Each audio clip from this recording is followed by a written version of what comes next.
여러분들은 잊지 못할 장소 혹은 잊지 못할 시간이 있으십니까? 저의 짧은 삶을 돌아봐도 짧은 시간의 삶을 살면서 잊지 못할 곳이 있습니다. 저에게는.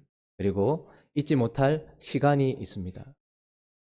그때 저에게 있어서 가장 몇 가지를 꼽을 수 있지만 가장 기억에 남고 잊을 수 없는 때는 1988년도였습니다. 그때 무슨 일이 있었죠? 88 올림픽이 있던 해였습니다. 세상적으로는 아주 흥겹고 즐겁고 하던 때였지만 사실 저희는 저희 가정에 뭐 이렇게 아버지께서 사업을 실패하시고 가장 어려운 때를 겪고 있었던 때였습니다.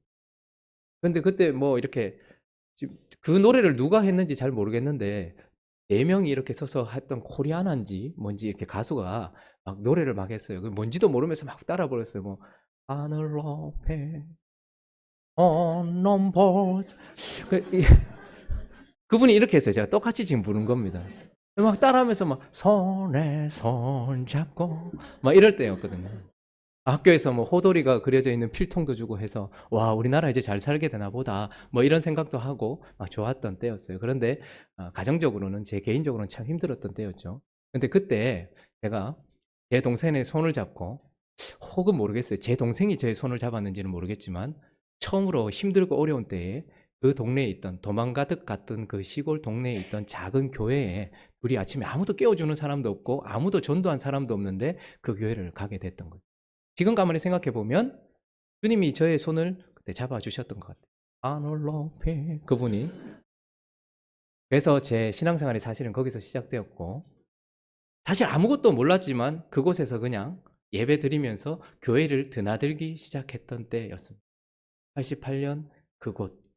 근데 저는 가끔씩 힘들고 어려우면 그곳을 찾아갑니다. 결혼하기 전에도 제 아내와 함께 결혼하기 전에도 한번 그곳에 앉아서 1월 1일을 시작하기 전에 그곳에 앉아서 기도도 해봤어요. 그때는 참 넓어 보였는데 나무로 된 마룻바닥이 그대로 있고 그때 그렇게 멋져 보였던 그 피아노는 조율이 하나도 안 되어 있고 그 옆에 있던 그네가 있었는데 지금은 앉지도 못할 만큼 녹이 슬어 있는 모습 그대로 있는데 사람들은 그냥 지나쳐 버릴 것 같은 그곳이지만 저에게는 잊을 수 없는 곳입니다. 왜냐하면 지금도 그곳에 있으면 마치 하나님이 저를 그곳으로 불러주신 것 같은, 그래서 제가 하나님과 함께 있는 것을 가장 진하게 느끼는 곳이라고 할 수 있습니다. 한 번씩 저는 그런 곳에 가죠. 여러분들은 그런 장소가 있으십니까? 그런 시간이 있으십니까? 한번 생각해 보세요. 그러면 이 질문을 주님께 올려드려서 하나님은 처음부터 끝까지, 아니 영원부터 영원까지 계시는데 이렇게 기억하실 만한 장소 혹은 그런 시간이 있으십니까? 라고 저희들이 여쭤본다면 저는 감히 본문을 보면서 하나님께서 나는 영원히 잊을 수 없는 장소 그리고 영원히 잊을 수 없는 때가 있는데 그것은 바로 오늘 본문에 나오는 이 수문앞 광장이다 라고 말씀하실 것 같아요. 때는 7월입니다.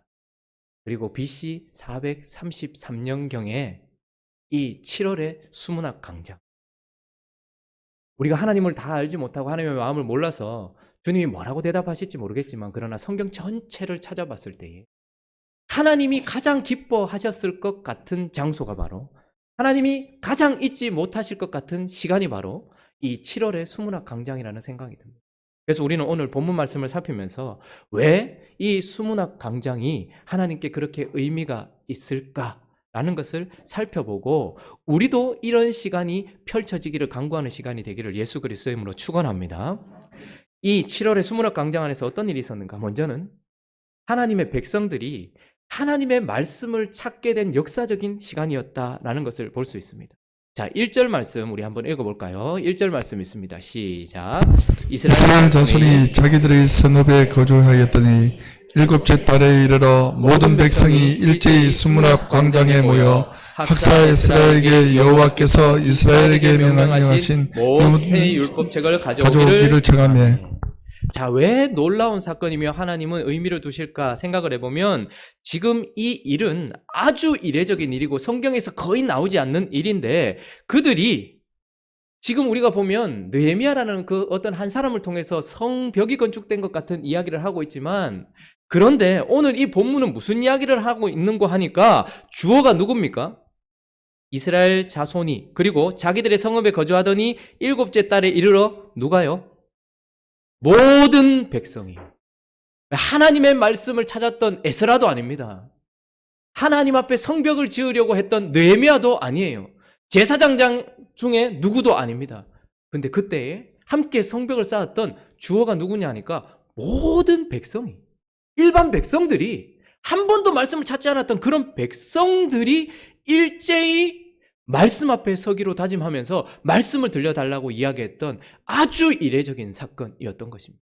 사람들은 말씀을 찾지 않았어요.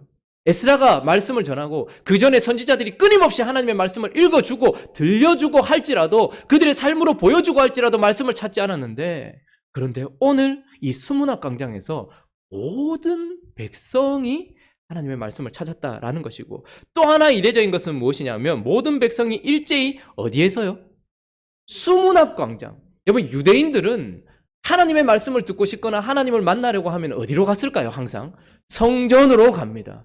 형식이 있고 절기가 있고 하나님이 임재가 있다라고 상징되어지는 성전으로 가요. 그런데 오늘 그들은 하나님의 말씀을 어디에서 찾는가 하니까 그들의 삶의 현장 속에서 지금 하나님의 말씀을 찾고 있는 거예요.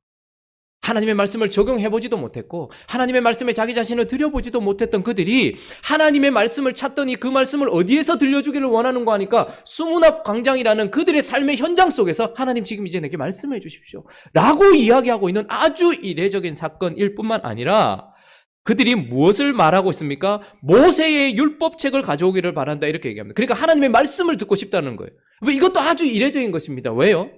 그들은 하나님과의 만남이 그저 형식적인 제사를 드리는 것이나 절기들을 행하는 것이 하나님의 만남이었지, 하나님이 말씀하시는 분으로서 그들에게 말하고 그 말씀을 듣고서 반응하고 이런 관계를 가져본 적이 없는 거예요. 그러니까 언제나 수동적으로 지도자 같은 사람들이 나와서 하나님의 말씀을 선포하거나 제사장 같은 사람들이 나와서 제사를 집행을 하거나 이렇게 할 때 그냥 앉아 있다가 아 그렇구나 하고 돌아갔던 사람들이었는데, 그런데 그들이 완전히 변화되어서 하나님의 은혜로 말미암아서 나라는 존재가 하나님 앞에 서더니 우리라는 존재가 하나님 앞에 서게 되고, 이제 그들 전체가 나와서 하나님의 말씀을 내 삶의 현장에서 들려주십시오라고 이야기하고 있는 것.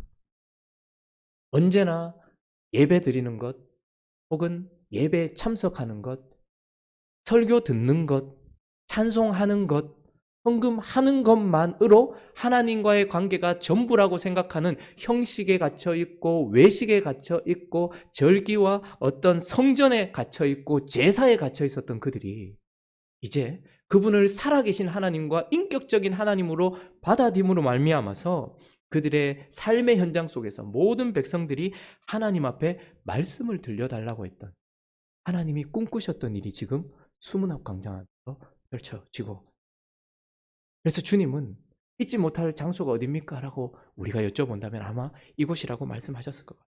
또 한 가지 놀라운 일이 발생했는데 왜 주님은 수문학 광장을 그렇게 생각하실까? 그것은 바로 하나님의 말씀으로 모든 백성들이 정결해진 곳이기도 하기 때문에 그렇습니다. 하나님의 말씀으로 깨끗하여진 곳. 여러분, 언제나 이들은 깨끗함을 받는다 하면 제사 지내고 그렇게 하면 깨끗한 줄 알아요. 그러나 실제로 우리를 깨끗하게 하는 것은 무엇입니까? 그런 제사와 절기가 담고 있는 하나님의 말씀인 것입니다. 우리가 지난주에 예루살렘 성을 한번 다 지어봤잖아요. 그죠? 지도를 보면서 예루살렘 성이 어떻게 되는지 한번 봤잖아요. 그죠? 그래서 우리는 예루살렘 문이 몇 개인지도 알아요. 몇 개죠? 10개. 몇 개요? 10개입니다. 10개. 그리고 어디서부터 시작되었다고요? 북쪽? 무슨 문? 예, 맞습니다. 양문. 양문으로부터 시작되었어요. 자, 그래서 양문으로부터 성벽이 건축되기 시작했고, 모든 문들은 사실 예수 그리스도를 예표하고 있다고 말씀드렸습니다. 양문은 뭘 예표하는 것이죠? 우리를 구원하기 위하여 오신 어린 양이신 예수 그리스도를 예표하고 있습니다. 그리고 그 옆에 어문, 피시게이트. 뭐죠?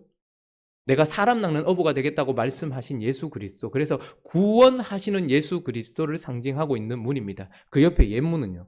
그 구원하시는 분은 달리 새로운 분이 아니라 옛날 창세기 3장 15절부터 예언되어졌고 선지자들과 모든 사람들이 율법이 말했던 그 예수 그리스도, 그 옛 언약이 성취되는 예수 그리스도라는 것을 예표하는 옛문. 그리고 밑으로 쭉 내려오면 무슨 문? 골짜기 문. 그분은 구약에 예언된 메시아이면서 골짜기와 같은 우리 인생에 내려오신 낮아지신 분이고 인간의 몸을 입고 골짜기 같은 낮아진 곳으로 오신 예수 그리스도라는 것을 예표하는 우리를 구원하기 위해 골짜기로 내려오시는 예수 그리스도. 그리고 그 다음에는요.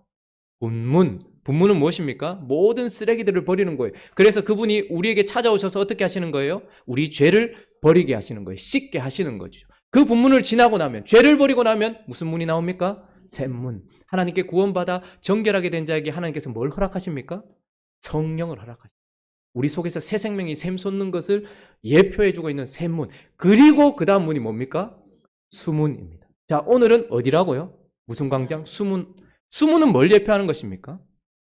성령을 받은 자들이 말씀을 통하여서, 그래서 수문은 하나님의 말씀의 사역을 예표하고 있는 거예요. 그래서 그 물은, 하나님의 생수의 그 물은 어떻게 됩니까? 우리를 깨끗하게 하는 거예요. 우리를 정결케 하는 거예요. 그래서 성령으로 말미암아 거듭난 사람은 하나님의 말씀으로 말미암아 계속해서 깨끗함을 얻게 되고 정결하게 하는 것이죠. 그렇죠? 자, 그리고 나서 위에 문이 뭐죠? 마문은 싸우는 것. 그죠? 기마병들이 왔다 갔다. 그래서 영적인 싸움을 하게 하고, 그 다음에 동문은 뭐죠? 다시 오실 예수 그리스도, 메시아에 오시는 곳, 그곳을 상징하고, 한 밑간문은 뭐라고 얘기했습니까? 점호, 계수, 그러니까 마지막 최후 심판을 하실 예수 그리스도를 상징한다고 했어요. 그런데 오늘 이 백성들이 어디에 모여 있는 거 하니까 수문 앞 광장에 모여 있는 거예요. 그래서 그곳에서 진짜 우리를 깨끗게 할 제사도 아니요 절기도 아닌 뭐요? 하나님의 말씀 앞에 서게 된 것입니다. 그래서 어떤 일이 발생했습니까? 8절과 9절 말씀 한번 읽어보겠습니다. 시작. 하나님의 율법책을 낭독하고 그 뜻을 해석하여 백성에게 그 낭독하는 것을 다 깨닫게 하니 백성이 율법의 말씀을 듣고 다 우는지라. 총독 느헤미야와 제사장 겸 학사 에스라와 백성을 가르치는 레위 사람들이 모든 백성에게 이르기를 오늘은 너희 하나님 여호와의 성일이니 슬퍼하지 말며 울지 말라 하고. 자, 이들은 언제나 제사를 통해서 혹은 제사장을 통해서 깨끗해진다고 생각했어요. 그런데 그들이 수문, 하나님의 말씀 사역을 상징하는 그 수문 앞 광장에서 하나님의 율법책을 낭독하는 것을 들었어요. 하나님의 말씀을 듣기 시작했습니다. 그런데 그것을 다 듣고 깨닫고 나서 놀라운 일이 생겼는데 백성들이 율법의 말씀을 듣고 다 우는지라.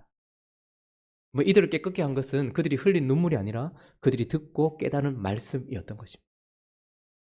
그 오랜 시간 동안 죄에 젖어 있고 하나님께 귀 기울이지 못했던 그 더럽고 추악한 그들의 마음이 지금 하나님의 말씀을 들으면서 나무강단에서, 특별히 제작한 나무강단, 화려하진 않지만 그러나 높이 솟아있는 그 나무강단에서 하나님이 세우신 에스라의 그 율법책 낭독 소리를 듣고서 하나님의 말씀이 선포될 때에 깨닫지 못하면 옆에 있는 레위인들이 가르쳐주고, 깨닫지 못하면 옆에 있는 레위인들이 또다시 가르쳐주면서 그 말씀을 들었던 사람들이 그 말씀을 통하여서 어떻게 되는 거예요? 심령의 깨끗함과 정결함을 받아서 그들의 마음이 씻겼다는 것을 드러내는 눈물을 흘리면서 하나님 말씀 앞에 반응하고 있었던 그 수문 앞 광장. 하나님이 그렇게 기다리셨던 그 현장. 뿐만 아니라 여러분, 하나님의 말씀은 우리를 깨끗게 할 물이기도 하지만, 생수이기도 하지만, 그러나 하나님의 생수의 강은 무엇을 하는 또 강입니까? 생명과 소생을 상징하는 거예요. 하나님의 말씀은 영혼들을 살리는 거예요. 그래서 생수의 강이 예수 그리스도의 보좌로부터 흘러나온다고 얘기하죠. 그것은 하나님의 말씀이 흘러나갈 때에 그 말씀으로 말미암아 우리가 깨끗해지는 것뿐만 아니라 그 말씀이 우리를 어떻게 하는 거예요? 또한 살리는 거예요. 소생케 하는 거예요. 그래서 그 말씀의 어떤 사역을 상징하는 수문 앞 광장에서 그들은 말씀을 통하여서 그들의 마음이 깨끗하게 씻겨졌을 뿐만 아니라 그 말씀을 듣고서 그들이 울기만 한 것이 아니라 어떻게 되는 거예요? 영혼이 살아나기 시작한 거예요. 10절부터 12절까지 우리 한번 읽어보겠습니다. 자, 시작. 느헤미야가 또 그들에게 이르기를 너희는 가서 살진 것을 먹고 딴 것을 마시되 준비하지 못한 자에게는 나누어 주라. 이날은 우리 주의 성일이니 근심하지 말라. 여호와를 인하여 기뻐하는 것이 너희의 힘이니라 하고, 레위 사람들도 모든 백성을 정숙하게 하고 이르기를 오늘은 성일이니 마땅히 조용하고 근심하지 말라니 모든 백성이 곧 가서 먹고 마시며 나누어 주고 크게 즐거워하니 이는 그들이 그 읽어들을 말을 밝히 알미라. 늘 귀로만 듣던 그 말씀이 마음에 들려지기 시작했고, 늘 형식으로만 앉아 있었던 그 자리에서 그들은 서서 하나님의 말씀을 듣더니 그들의 마음이 깨끗하게 씻겨졌을 뿐만 아니라 그들의 영혼이 다시 생명을 얻어 소생케 되었다라고 이야기를 하고 있습니다. 소생케 된 영혼에게 있어서 첫 번째 드러나는 것은 무엇이냐면 기쁨이거든요. 언제나 죽어있던 영혼, 언제나 어둡던 영혼 안에 하나님의 말씀으로 말미암아 그들이 소생케 되었을 때에 그들이 울고 있다가 갑자기 기뻐하는 것이 너희의 힘이다. 오늘은 주의 성일이니 하나님 말씀 앞에서 기뻐해라라고 말했을 때 그들이 모든 백성이 12절에 보니까 곧 가서 먹고 마시면서 축제를 벌리기 시작하는 거예요. 왜요? 절기를 지키다가가 아니라 하나님의 말씀이 그들의 영혼을 살렸거든요. 막 살아나고 있거든요. 그러니까 막 일어나서 기쁨으로, 그리고 살아난 영혼의 또 두 번째 특징은 뭐냐면 나눔인 거예요. 생명은 언제나 나눠주게 되어 있습니다. 내가 생명이면 나로 인하여 누군가는 언젠가 무엇인가를 얻어요. 어머니가 생명이면 그 자식들이 무엇인가 얻고요. 그 자식이 생명이면 나중에 또 어떤 생명을 흘려보낸단 말이에요. 그래서 그들은 먹고 마시며 나누어 주면서 크게 즐거워하였던, 이것은 성벽이 건축되었기 때문이 아니라 그들이 하나님의 말씀에 반응했기 때문인 줄로 믿습니다. 수문학 광장에서 아주 놀라운 일이 발생한 거예요. 수문학 광장에서 모든 백성이, 에스라도 아니요 느헤미야도 아닌 모든 백성들, 일반 백성들이 하나님의 말씀을 들려달라고 모여서 그 수문학 광장에서 내가 성전이 아니라 내 삶의 현장에서 하나님의 말씀을 들려달라고 말하던 그들이 하나님의 말씀을 듣고서 그들이 정결케 되고 깨끗게 된 역사 뿐만 아니라 그 말씀이 그들을 살리는 역사가 성벽 건축 이후 말씀이 선포되는 그때 그 7월 수문학 광장에서 있었던 그 놀라운 일이 발생했던 곳이 바로 수문학 광장인 것입니다. 주님에게 있어서 잊지 못할 곳이 어디입니까? 라고 말씀드린다면 아마 하나님이 그렇게 원하셨던 일이 펼쳐졌던 그곳 아닐까라는 생각이 듭니다. 그러나 여기서 그치지 않죠. 그 이후에 이 백성들이 더 하나님의 말씀을 알고 싶어서 백성들의 지도자들이 또 에스라를 찾아갔습니다. 그리고 나서 펼쳐지는 일이 무엇이냐면 초막절을 지키기 시작한다. 초막절이라고 말이 나왔으니 한번 절기를 한번 살펴보죠. 이건 제가 기회가 되면 한 번씩 이야기를 드릴 테니까 저번에도 보니까 제가 초막절 얘기했을 때 막 적으시더라고요. 두 번째 얘기할 때도 또 막 적으시더라고요. 우리는 적는 걸 잘해요. 그냥 계속 적으시면 돼요. 그러다 보면 언젠가는 머리에도 기록이 될 것 같아요. 자, 이스라엘 백성들은 5제사 그리고 7절기가 있습니다. 7가지 절기는 1년 중심으로 이제 그들의 삶을 돌아가면서 잊지 말아야 될 예수 그리스도의 사역을 계속해서 각인시켜주는 역할을 하는 거예요. 그래서 이 절기를 지키면서 예수 그리스도가 어떤 분이고 메시아가 어떤 분이고 하나님이 어떤 분인지를 보여주기 위한 절기였습니다. 그래서 첫 번째 절기가 뭐냐면 1월 14일 날 시작되는 유월절이에요. 유월절. 6월절은 무엇입니까? 누군가를 살리기 위하여 어린 양이 죽임을 당하는 날, 그 밤을 상징하는 거예요. 그러니까 우리를 대속해서 죽으실 예수 그리스도, 십자가의 예수 그리스도를 상징하는 것입니다. 자, 1월 14일이 지나고 15일이 되면 이제 무교절이 시작돼요. 무교절의 특징은 15일부터 일주일간 진행이 되는데 무교절의 특징은 누룩을 제거하는 거예요. 언제나 구약 성경에서 누룩이라고 하면 뭘 상징할까요? 죄를 상징하는 거예요. 십자가의 예수 그리스도께서 십자가에서 죽으시고 난 이후에는 우리의 죄가 어떻게 될까요? 사라지는 거예요. 그래서 무교절은 우리의 모든 죄를 사해 주시는 예수 그리스도를 상징하는 것입니다. 자, 그렇게 무교절이 진행되는 일주일 중에 안식 후 첫날, 그러니까 주일이죠. 안식 후 첫날은 초실절이에요. 초실절은 뭘 상징할까요? 첫 번째 열매, 뭐의 첫 번째 열매일까요? 죽음에서 부활하신 예수 그리스도, 새 생명을 상징하는 예수 그리스도, 첫 열매가 되셨어요. 죽었다가 살아나신 첫 열매가 되신 예수 그리스도. 그래서 이 초실절이 진행이 되는 것이죠. 그리고 50일이 지나요. 그래서 이걸 오순절이라고 이야기합니다. 오순절에 어떤 일이 발생합니까? 성령이 모든 하나님의 택한 백성에게 내려지는 성령 강림이 있어요. 그것은 무슨 말입니까? 구원받은 자들에게 보내주실 성령을 상징하는 것이고, 예수님은 우리의 죄를 위하여 십자가에 죽으실 뿐만 아니라 무교절이 상징하는 우리의 죄를 사해 주시는 뿐만 아니라 우리에게 생명을 주시기 위하여 부활하신 예수 그리스도이고, 부활하신 예수 그리스도가 우리에게 뭘 보내주시는 거예요? 생명이신 성령을 보내주신다는 거예요. 그리고 한참 동안 가만히 아무 일 없이 일상이 펼쳐집니다. 그리고 오랜 시간이 지나고 나서 7월 1일, 오늘 이 본문이 시작되는 7월 1일, 그때 절기가 무엇이냐면 나팔절이에요. 성령을 받아 주의 신부가 되고 그의 몸이 된 백성들이 자신의 일상을 지내던 어느 날 나팔이 불면 어떤 일이 일어난다는 것일까요? 주님께서 다시 오는 거예요. 나팔 불 때 나의 이름, 나팔 불 때. 그래서 나팔절은 다시 오실 예수님, 재림의 예수님을 보여주는 절기인 거예요. 그리고 그 다음 절기가 뭡니까? 7월 10일 날 대속죄일이에요. 모든 것이 다 끝나는 거예요. 대속죄일. 상급도 받고 그리고 또 벌도 받고. 이건 뭘 상징할까요? 대림하신 예수 그리스도의 최후 심판. 그리고 지키는 절기가 오늘 나오는 이 7번째 절기가 뭐죠? 초막절인 것입니다. 장막에서 함께 거하며 새로운 삶이 시작되는 거예요. 자, 그래서 초막절은 이런 절기의 의미를 따져본다면 뭘 상징하는 겁니까? 하나님의 백성들이 이제 영원히 하나님과 새로운 삶을 살게 되는. 모든 동화들의 끝에 보면 왕자가 신부를 구해요. 그죠? 그리고 나서 마지막에 뭐 어떻게 끝나죠? 오래오래 행복하게 살았더라. 초막절이에요. 그런데 우리는 뭐라고 얘기하죠? 오래오래가 아니라 영원히 행복하게 한 장막에서 살았더라. 이걸 상징하는 것이 초막절입니다. 그런데 수문학 광장에서 이 이스라엘 백성들이 지금 이 초막절 절기를 지키고 있는 것입니다. 그래서 이 초막절은 유대인들이 세 가지 의미를 가지고서 지키고 있었어요. 그 당시에. 지금 7월이지만 우리 원력으로 하면 9월에서 10월 사이인 거예요. 그래서 이때는 사실 추수감사주인 거예요. 추수감사절기. 그러니까 모든 열매들을 다 거두고 나서 하나님께서 주신 이 열매에 감사하는 절기가 초막절이었던 것이죠.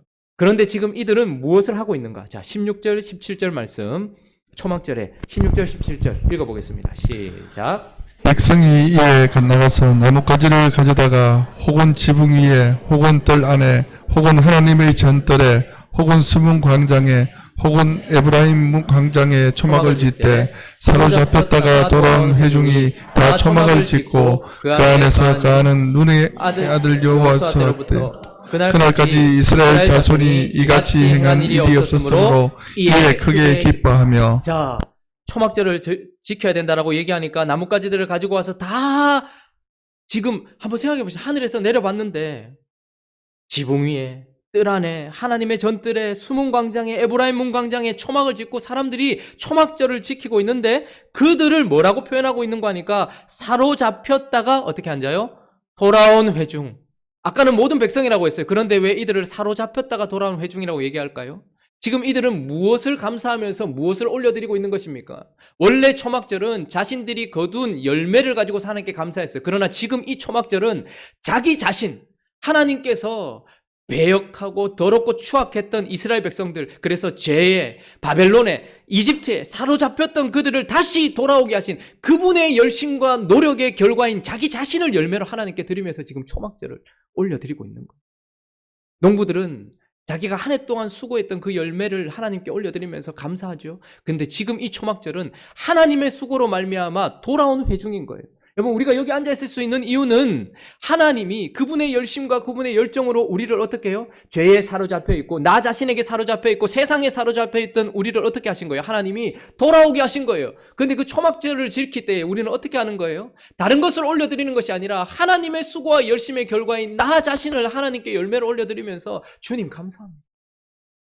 이 더럽고 추악한 인생을 구원해 주실 뿐만 아니라 나를 여기 있게 하신 하나님, 나 자신이 주님께서 애쓰신 열매입니다 라고 이야기하면서 하나님께 초막절 감사를 올리고 있는, 하나님께 감사가 회복되고 있는 것입니다. 자, 또 하나 이 초막절을 유대인들이 지킬 때 의미가 있었는데 그것은 무엇이냐면 유대 광야 생활을 항상 기념하고 기억했던 거예요. 그러니까 하나님을 기억했던 것입니다. 유대인들은 출애굽 사건을 잊지 못합니다. 자기 조상들이 노예로 잡혀 있었을 때 하나님께서 그들을 끄집어내셨어요. 그리고 광야를 40년 동안 지냈습니다. 그래서 그들은 정착민이 아니라 나그네였고 그들의 장막은 텐트였습니다. 그런데 하나님이 어떤 분이셨습니까? 그 좋고 화려한 곳이 아니라 먼지 펄펄 날리고 먹을 것도 없고 물도 없는 그 광야에 하나님이 그들과 함께 텐트에 거하시면서 그들과 함께 했던 그 하나님, 그것을 기억하는 것이 초막절이었습니다. 하나님은 우리를 버리시지 않으셨다.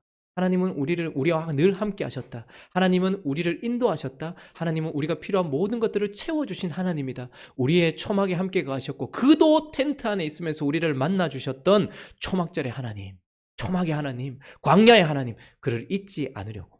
그래서 초막절을 지키면서 어떻게 하나님을 잊지 말라고 그렇게 유대인들은 지켜야 했습니다. 그러나 17절 다시 한번 읽어볼까요? 17절 있습니다. 시작. 사로잡혀 회중이 다 초막을 짓고 그 안에서 거하니 너의 아들 여호수아 때로부터 그날까지 이스라엘 자손이 이같이 행한 일이 없었으므로 이에 크게 기뻐하며. 광야를 지나서 여호수아와 함께 하나님의 백성들이 약속의 땅 가나안으로 들어갔습니다. 그런데 그 광야를 걷는 동안 지켜주시고 인도하시고 채워주셨던 그 하나님을 기념하기 위해서 초막절을 지키라고 했는데 여호수아 때부터 지금까지 그날까지 이스라엘 자손이 한 번도 그것을 지키지 않았다라는 것은 절기를 지키지 않은 것이 아니라 광야에서 함께 하셨던 하나님을 잊어버렸다라는 것. 그런데 그 오랜 시간 동안 하나님이 그것을 참아오셨는데 오늘 이 수문학 광장 7월에 어떤 일이 발생하는 거예요? 그들이 초막 안에 거하면서 광야에서 인도하셨던 하나님, 광야 같은 내 인생에 함께 해주셨던 하나님을 기억하고 있는, 하나님께 아주 의미 있는 시간 아니었겠습니까?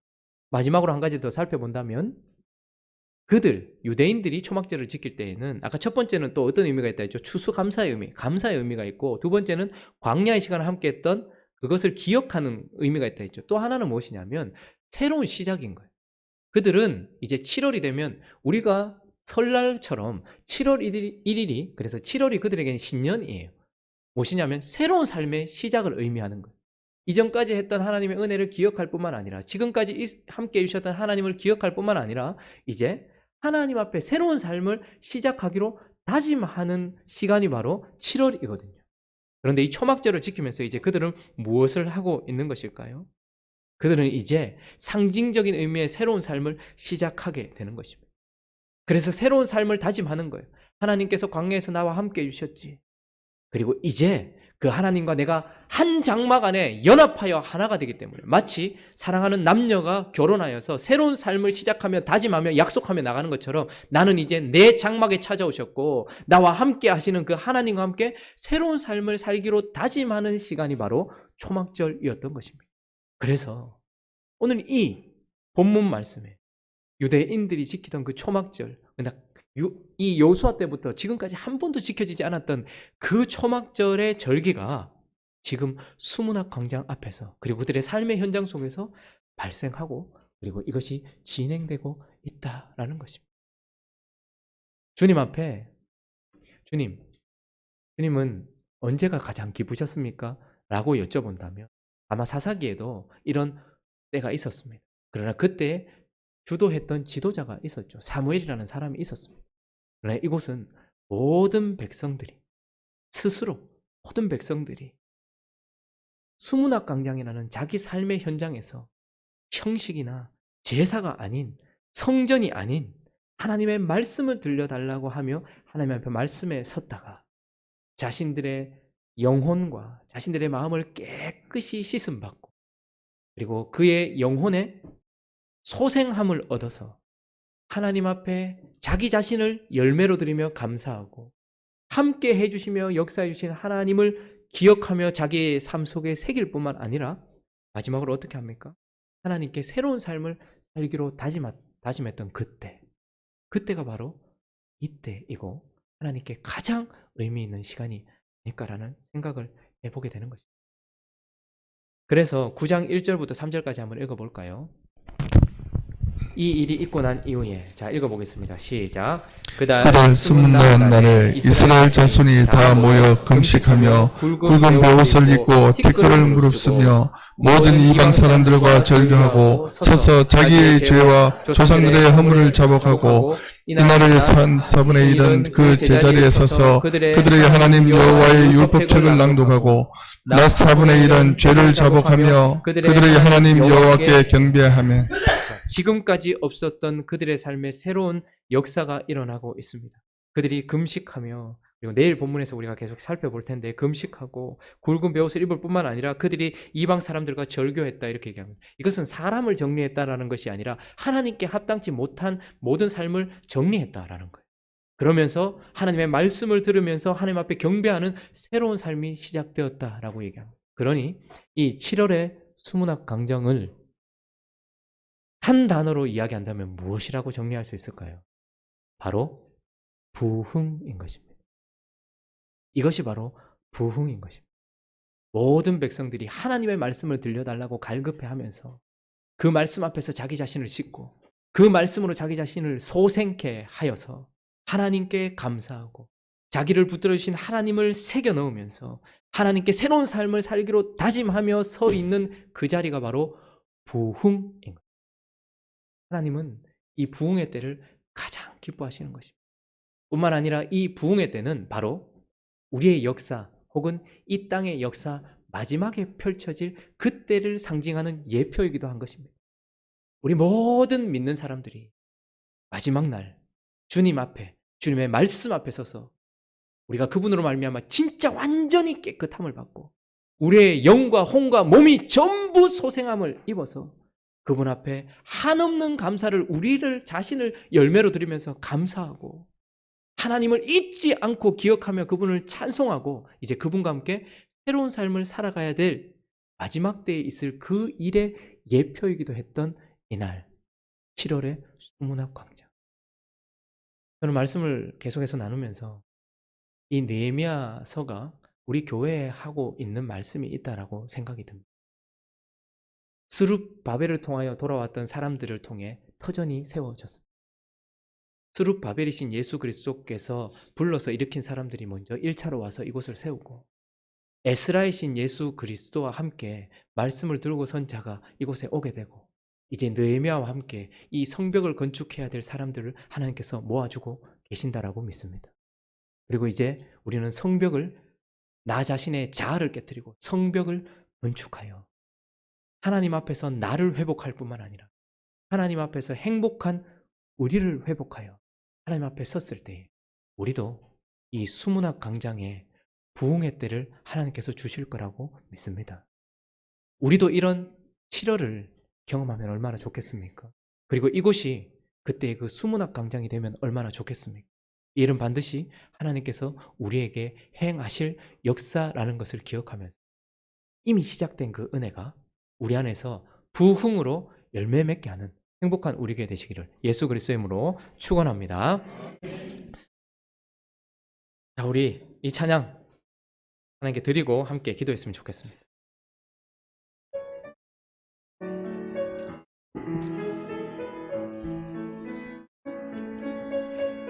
조금 천천히 하겠습니다. 시작됐네. 시작됐네. 우리 주님의 능력이 나의 삶을 다스리고 새롭게 하네. 자유하네. 죄와 사망으로부터 나의 삶은 변하거나 충만하네. 은혜로다. 주의 은혜 한량없는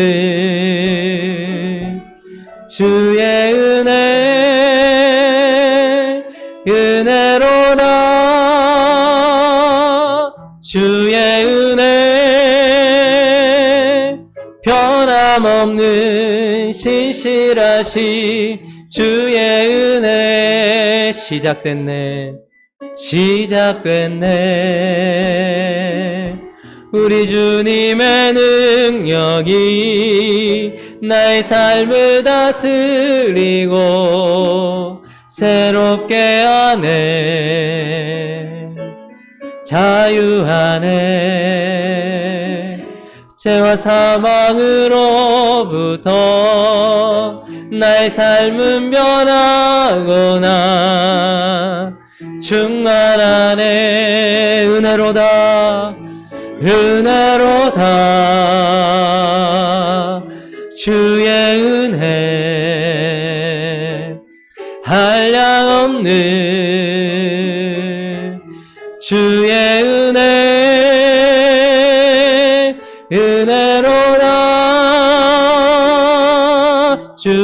은혜 변함없는 신실하시 주. 우리 한 번 더 고백하겠습니다. 시작됐네 우리 주님의 능력이, 우리 주님의 능력이 나의 삶을 다스리고 새롭게 하네. 자유하네. 죄와 사망으로부터 나의 삶은 변하구나. 충만하네. 은혜로다. 주의 은혜 한량없는 주의 은혜 은혜로다. 주의 은혜 변함없는 신실하시 주의 은혜 은혜로다. 주의 은혜 주로다. 주의 은혜 주의 은혜 한량없는 주의 은혜 한량없는 주의 은혜 은혜로다. 주의 은혜 변함없는 신실하시 주의 은혜. 우리 시간에 한번 기도할 때에 여러분 생수의 강이 흐르는 것을 한번 상상해 보시기 바랍니다. 강은 물결 치며 흐르기도 하지만 서서히 물살이 불어나고 구비를 치며 돌아가며 방해를 만나면 잠깐 멈춰선 것 같지만 그것을 딛고 올라가거나 옆으로 돌아가는 그런 것이죠. 생수의 강이 우리 안에 시작되어서 하나님의 은혜가 시작된 줄로 믿습니다. 돌아오고 말씀 앞에 서고 우리라는 성벽을 건축하면서 우리에게 시작된 이 은혜를 우리는 누리게 됩니다. 그러나 하나님이 더 큰 은혜를 주셔서 우리에게 수문학 광장이 이곳이 되게 하여 달라고 기도했으면 좋겠습니다. 그리고 그 7월의 초막절의 역사가 우리 안에 일어나게 해달라고 기도했으면 좋겠습니다.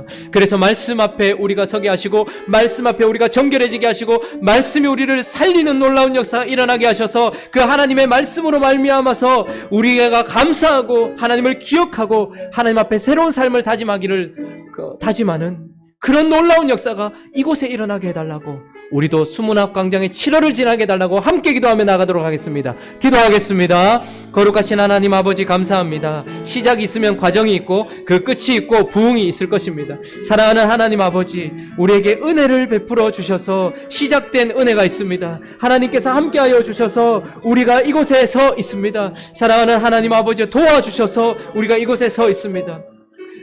스룹바벨이신 예수 그리스도께서 많은 사람들을 일으키셔서 이곳에 오게 하셨고, 에스라이신 예수 그리스도께서 이곳에 오게 하셨습니다. 그리고 이제 느헤미야들을 통하여서 하나님은 이 일을 하고 계십니다. 사랑하는 하나님 아버지, 이곳에 성령께서 함께하여 주시옵시고 역사하여 주셔서 은혜를 베풀어 주시옵시고 역사하여 주시옵소서. 수문학 광장에서 놀라운 일이 일어났습니다. 그들이 가지고 있었던 형식이나 늘 해오던 그런 방식이 아니라 하나님의 말씀 앞에 서게 해달라고, 하나님의 말씀을 들려달라고 모든 백성들이 수문학 광장으로 나와왔다라고 이야기하고 있습니다. 그리고 그들은 성전이 아니라 특별하게 구별된 것 같은 그런 곳이 아니라 나의 삶의 현장에서 하나님의 말씀을 들려달라고 이야기했습니다. 행복한 우리 교회 성도들이 자신의 삶의 현장에서 하나님의 말씀을 듣기를 소망하고 그 말씀에 반응할 수 있도록 주여 역사하여 주옵소서. 하나님의 말씀이 깨달아질 수 있도록 은혜를 베풀어 주시옵소서. 알아들을 만한 사람들이 되게 하여 주시옵소서. 남자나 여자나 알아들을 만한 사람들이, 모든 사람들이 되게 하여 주셔서 새벽부터 정오까지 남자나 여자나 알아들을 모든 사람들이 율법의 책에 귀를 기울이고 하나님의 말씀을 들었을 때에 그들이 모두 율법책 낭독하는 것을 듣고 깨닫고 백성들이 율법의 말씀을 듣고 다 우는지라 우리의 마음도 씻어 주시옵소서. 우리의 삶도 씻어 주시옵소서. 우리의 삶도 씻어 주시옵소서. 뿐만 아니라 그들이 다 함께 기뻐하며 힘을 삼고 하나님 앞에 나누어주며 먹고 마시는 것을 보게 됩니다. 하나님 아버지, 행복한 우리 교회 성도들이 이름처럼 행복한 우리가 되게 하여 주시옵소서. 일어나게 하여 주시옵소서. 깨어나게 하여 주시옵소서. 살아나게 하여 주시옵소서. 모든 성도들이 우리를 살리고 우리를 깨끗게 할 하나님의 말씀으로 말미암아 살아날 수 있도록 주님 인도하여 주시기를 간절히 바라고 기도합니다. 그렇게 일어나서 하나님께 감사하고 하나님을 기억하고 하나님께 다짐하며 새로운 삶을 살아가는 부흥을 우리에게 허락하여 주시옵소서. 새로운 삶이 시작되어질 수 있도록 주께서 역사하여 주시기를 원하오니 아버지여 인도하여 주시옵소서. 도와주시옵소서. 사랑하는 하나님 아버지, 도와주시옵소서. 우리 다시 한번 기도했으면 좋겠습니다. 이 시작된 은혜를 누릴 수 있게 해달라고, 무엇보다도 남자나 여자나 알아들을 만한 모든 사람들 귀에 들려졌던 그 말씀, 하나님, 내가 하나님의 말씀을 알아들을 수 있도록 성령께서 가르쳐 주십시오. 하나님의 말씀을 분별할 수 있도록 도와주시고 하나님의 말씀을 사모하는 내가 되게 해달라고, 다른 것이 아니라 오직 말씀으로만 내가 씻겨지고 말씀으로만 내가 소생케 되는데 하나님, 말씀을 깨닫게 해달라고. 이 행복한 우리 교회는 말씀이 풍성한 교회, 말씀을 깨닫고 그래서 그 말씀을 낭독한 것을 다 깨닫게 하니 백성이 율법의 말씀을 듣고 다 우는지라. 주여, 이렇게 주의 말씀에 반응하는 교회 되게 하여 주시고 삶으로 반응하는, 초막절을 지킴으로 말미암아 새로운 삶이 시작되었던 그들처럼 우리 또한 새로운 삶이 시작되는 행복한 우리 교회 될 수 있게 해달라고, 그리고 각자의 가정을 위해서, 자기 자신을 위하여서 또 한번 기도하며 나아가도록 하겠습니다. 기도하겠습니다. 거룩하신 하나님 아버지, 감사합니다. 하나님의 말씀은 오직 성령으로만 분별이 됩니다. 쉽게 설명하고 또 잘 가르치고 잘 배운다고 한 학년에서 그 다음 학년으로 올라가는 것이 아니라 성령께서 우리에게 친히 말씀하시고 밝히 알게 하시며 조명해 주셔야지만 깨달을 수 있는 이 말씀은 하나님의 말씀입니다. 하나님, 행복한 우리 교회에 온 성도들 한 분 한 분 주님께서 기억하여 주셔서 말씀을 잘 깨달을 수 있는 은혜를 허락하여 주시옵시고 말씀대로 살아가는 은혜가 있게 하여 주시기를 원합니다. 하나님 아버지, 믿음이 연약하고 부족한 자들이 말씀 앞에 서게 하여 주옵시고 하나님을 더 깨달아 알므로 말미암아 하나님을 더 기뻐하는 우리 교회가 되어질 수 있도록 주님께서 인도하여 주옵소서. 백성들이 말씀을 사모했을 뿐만 아니라, 백성들이 모든 말씀을 알아들었을 뿐만 아니라, 백성들이 그 말씀을 듣고 울었을 뿐만 아니라, 백성들이 그 말씀대로 새로운 삶을 시작했던 것을 보면서 이런 부흥을 우리에게 허락하여 주시옵소서. 새로운 삶이 시작되고 새로운 마음이 시작되는 이런 부흥을 허락하여 주시기를 간절히 바라고 기도하오니 행복한 우리 교회를 그렇게 붙들어 주시기를 원합니다. 하나님 아버지여, 새 가족들을 주께서 붙들어 주셔서 자라가게 하여 주시옵시고 또 하나님 아버지, 자라가고 있는 자들에게 하나님께서 은혜를 허락하여 주셔서 말씀을 잘 깨달을 수 있는 복도 허락하여 주시옵시고 성숙한 자들을 세우셔서 그들을 이렇게 세워주는 언니 오빠가 되어질 수 있도록, 형 누나가 되어질 수 있도록, 그래서 아버지 이곳이 영적인 아버지 그런 곳이 되어질 수 있도록 주님께서 인도하여 주시기를 원하오니 함께하여 주시옵시고 우리에게도 수문학 7월에 그 부흥을 허락하여 주시옵시고 역사하여 주시옵소서. 주님께서 도와주시옵소서. 사랑하는 하나님, 도와주시옵소서. 사랑하는 하나님, 한 사람의 기도로 시작된 52일의 기적을 넘어서 이제 그것을 그렇게 바라셨던 영적인 기적이 펼쳐진 수문학 광장 앞에 우리를 불러주셔서 감사합니다. 그 7월에 펼쳐졌던 그 놀라운 역사가 우리 안에도 있게 하여 주옵소서. 말씀에 귀 기울이기 위하여 자신들의 삶의 현장에서 말씀을 들려달라고 말했던 그들, 남자나 여자나 알아들을 만한 모든 사람들이 그 말씀 앞에 섰을 뿐만 아니라 그들은 그 말씀을 들었고 그 말씀을 깨달았고 그 말씀이 그들을 울렸던 것을 보게 됩니다. 그러나 우는 것에서만 그치는 것이 아니라 그들은 이방인들과 절교하고 하나님께 경배하는 삶으로 나아갔던 것을 보게 됩니다. 수문학 광장의 이 놀라운 부흥을 행복한 우리 교회 7월에 이곳에서 허락하여 주시옵소서. 주님께서 각자의 삶 속에 씻겨지는 은혜를 허락하시며 각자의 삶 속에 새롭게 되는 은혜를 허락하여 주시고 각자의 삶 속에 살아나는 은혜가 있게 하여 주셔서 모든 영혼들이 함께 살아나고 하나님께 감사하고 하나님을 기억하고 하나님께 새로운 삶을 다짐하며 그렇게 나아가는 우리가 되어질 수 있도록 주께서 축복하여 주시옵소서.